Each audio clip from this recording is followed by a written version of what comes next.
Hillary Clinton is having a very, very bad October. There are many reasons why the campaign is in a freefall collapse, unlike anything we have ever seen. The campaign has been rocked by numerous scandals revealed by WikiLeaks and Project Veritas action. This could be the reason why Hillary has canceled almost all events from now until Election Day, except for private fundraisers. I've compiled a list of reasons as to why Hillary Clinton's campaign is now collapsing. 1. Hillary Clinton has ordered the deaths or ruined the lives of everybody who seems to come against her. Julian Assange's lawyer is dead. Seth Rich and Joe Montano, both of whom appeared to know about the DNC's attempts to rig the nomination for Hillary, are dead. Lawyer Sean Lucas, who was working on the DNC investigation, dead. Victor Thorne, who was working on a new book outlining a huge Clinton scandal, dead. UN official John Ash, just one day before he was set to testify against Hillary Clinton and the DNC, dead. It seems like there are a lot of people who were going to expose Hillary, but never got the chance to do so. Could that be the reason why Julian Assange was sweating throughout his entire press conference when everybody expected a grand release of the Clinton files?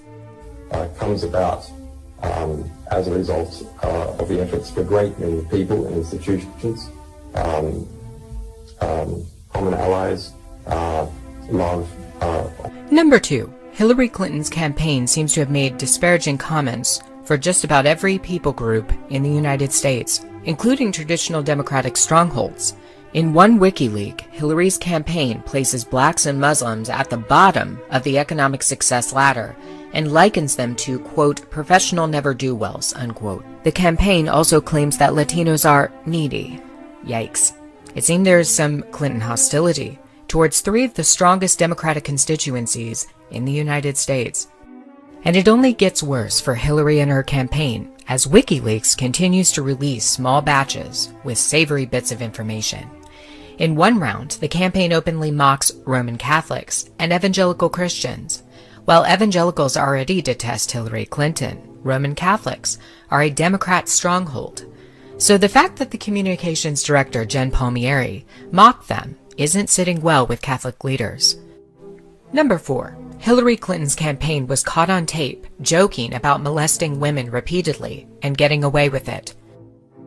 The man in the video seems to think that he wouldn't be fired for such an offense.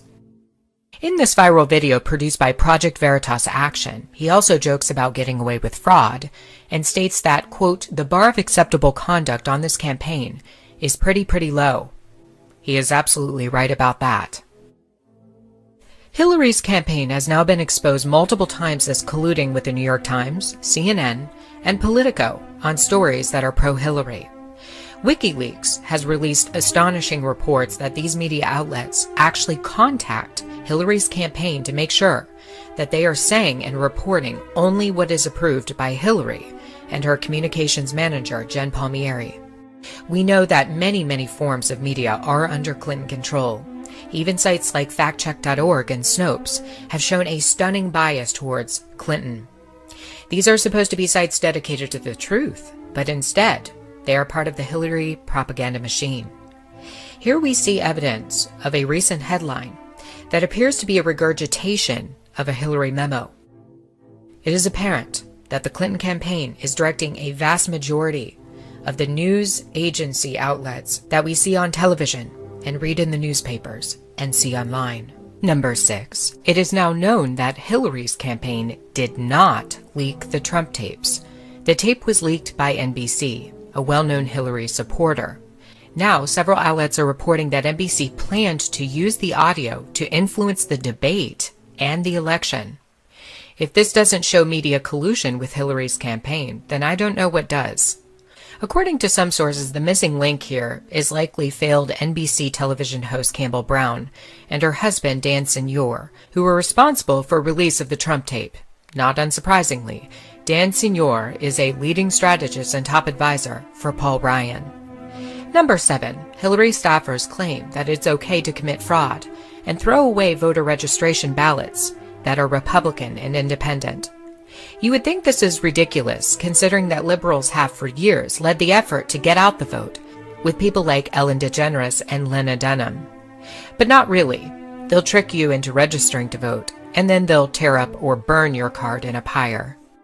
Arguably one of the worst moments for Hillary Clinton was her explanation about why she said during one of her many paid speeches to Wall Street that it's okay to have a private position and a public position that may be entirely different. This is popularly known as lying. Yet after being exposed, Hillary tried desperately to redeem herself with the famous Honest Abe explanation, which is now considered one of the worst responses to a question in modern debate history.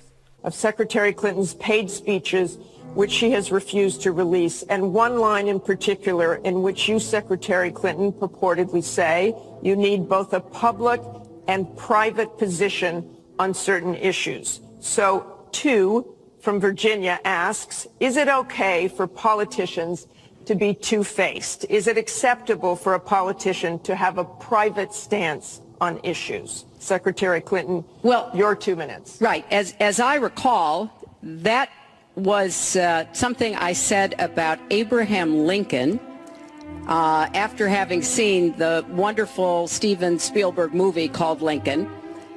It was a master class watching President Lincoln. Number 9.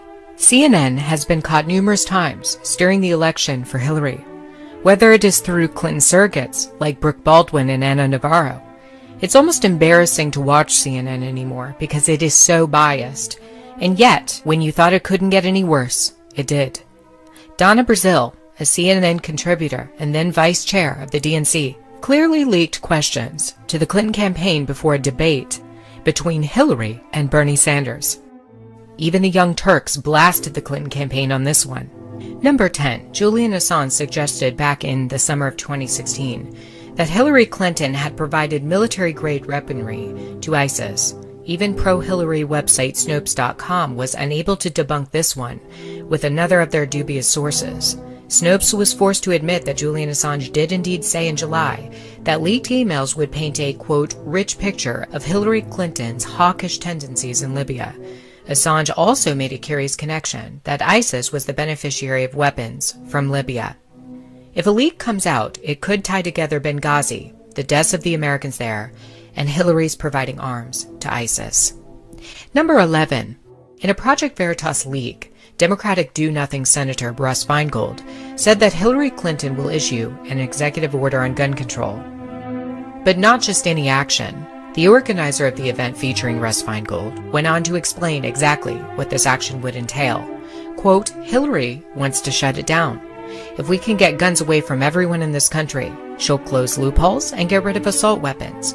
She will get rid of being able to buy, unlimited bullets.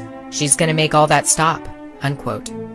Of course, this conflicts with what Hillary just said in the second debate, that she's for the Second Amendment. And I just want to quickly say, very quickly, I respect the Second Amendment. You may believe that Jeffrey Epstein is a story in the past, that Bill Clinton knew him but no longer associates with him. That is incorrect. There are allegations coming out now that Bill and Hillary never severed ties with their best friend. It is well known that Bill used Epstein's private jet between 2001 and 2003 to fly around, raising money. It is also known that Bill Clinton made dozens of visits to Epstein's Caribbean island from 2002 through 2005. Bill Clinton praised Epstein for his, quote, insights and generosity, unquote, after using his private jet several times. The two were very close friends and still are. Epstein's crimes are disgusting, as are Prince Andrew's, who is a part of the circle, as are Bill Clinton's. And yet, there has been almost no coverage about the new book, released in October by James Patterson called Filthy Rich, which outlines Clinton's relationship with Epstein. Number 13. Hillary Clinton claims to be the hero of middle-class and working-class women, even posting a tweet entitled, quote, women have the power to stop Trump, unquote. Now, a hack WikiLeaks reveals that Hillary, Bill, and her campaign sought to undermine and destroy the reputation of Juanita Broaddrick. The hypocrisy in this is quite astounding. But there was something about Juanita Broaddrick that was very threatening to Hillary. While the other accusers of Bill alleged some type of sexual assault, Broaddrick's claims went a bit further. Hillary sought to destroy her reputation, and to hide the truth from the public. That doesn't sound like a hero of women that Hillary has painted herself out to be. Number 14. Hillary Clinton and her entire campaign are blaming everything about WikiLeaks on the Russians and telling the American public that the Russians do not want Hillary Clinton to be president. This is merely a tactic. It isn't the truth. Several WikiLeaks show that Hillary has praised Vladimir Putin, that she was happy to be among his, quote, inner sanctum, and that the two have had a very positive relationship. So why the sudden change, Hillary? Number 15. Hillary proves in WikiLeaks that she is basically carrying out the agenda of Wall Street and the big banks. In one email, she encourages Wall Street to get involved in the political process of America. And in another, she encourages rich bankers to influence politics, that huge sums of Wall Street money can buy, influence, and potentially change the course of politics. She's not for the American people. She's for the big banks. Number 16. A WikiLeaks exposes and confirms that Barack Obama not only knew about Hillary Clinton's private server, he actually communicated with her on it. President Obama speaking out on 60 Minutes about Hillary Clinton's email controversy. Did you know about Hillary Clinton's use of private email server? No. While she was Secretary of State? No. Now it's pretty well confirmed that he received a number of them from her, so isn't that a flat-out lie? Well, yeah, I mean, it's you know, there are a lot of instances in which President Obama was asked about whether or not he knew about Hillary Clinton's email server. I'm not sure what the timeline is. I can't answer that concretely, and, you know, there's a lot that goes into it. But yes, this certainly does show that President Obama and Hillary Clinton had communication on this private email server. And yet, with all of these crimes, lies, leaks, murders, and cover-ups, Hillary still has a secret weapon. And that is vulnerable feminists. Her goal is to make women as angry at Donald Trump as possible, so that they turn out to the polls in droves for her. She wants to create as many feminists as possible, using Donald Trump as bait, so that all the vulnerable, insecure feminists will vote for her, one of the most corrupt politicians in the world. The WikiLeaks files have proved that. This is a message directly to the women of America. I want to know how you plan to sleep at night after you vote for her.